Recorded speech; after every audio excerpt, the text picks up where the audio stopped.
Hello, this is a short presentation that we call Eileen and the Grit Bin.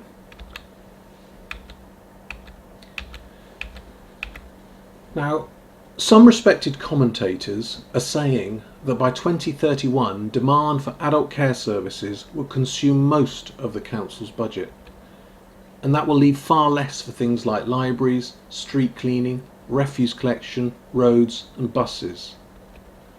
Now, at present, through prudent management, the council has been able to protect its services, but there are some tough choices on the horizon. So the question is, how can we do more and increase resources in times of austerity? Well, let's meet Eileen and Bill. Here's Eileen.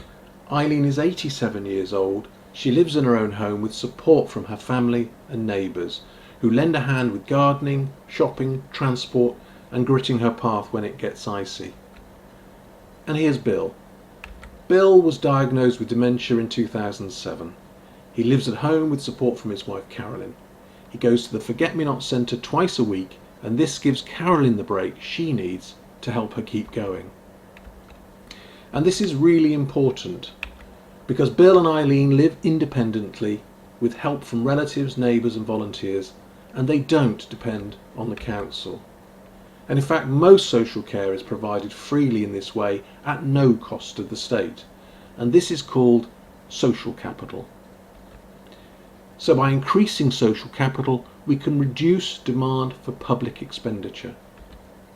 So how can we increase social capital?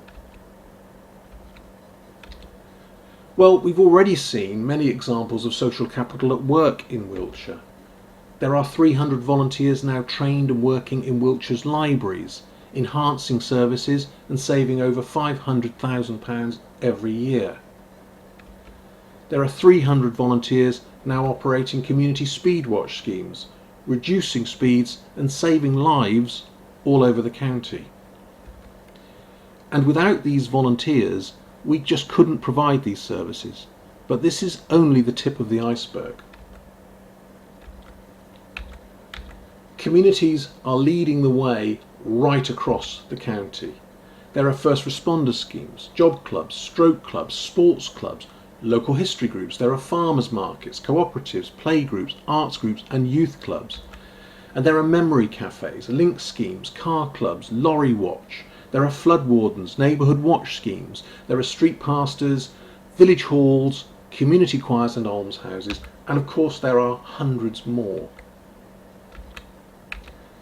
And these are volunteer-led services. And let's take a look at a couple more. The Shurston Footpath Group look after the paths in the village. They have written a guide and the local doctor is now prescribing the walks for people with high blood pressure. The Crosspoint Centre in Westbury is a voluntary group providing daycare, support and advice for the most vulnerable members of the local community. And this really does matter because these voluntary groups raise their own money, they don't depend on public funding. And the things that they do really work. With support and encouragement, communities can start up and run their own successful projects like the ones we've just seen. And this increases social capital and drives down demand for public resources. But how can we push this further? Well, we can really help by linking up community groups, bringing people together, sharing information and lending a helping hand. And we can showcase some of these great projects and that will inspire others to give it a go. And we can connect those who run successful projects with those who want to start their own. And at the Wiltshire Assembly a couple of years ago, Cormac Russell called this asset-based community development. And parish councillors, local groups, partners, we can all help to make this happen. But we have to reach out beyond our meetings into communities, at events, fairs, fetes, schools, at shopping centres, places where people come together. Where there we can showcase things that will inspire people to get involved. and we can get on with that this year.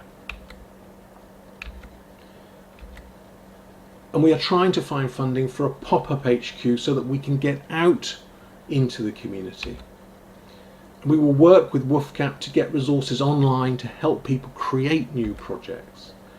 And we will work with those who have set up inspiring projects and encourage them to inspire others to follow the lead, so that we can help more people like Eileen and Bill.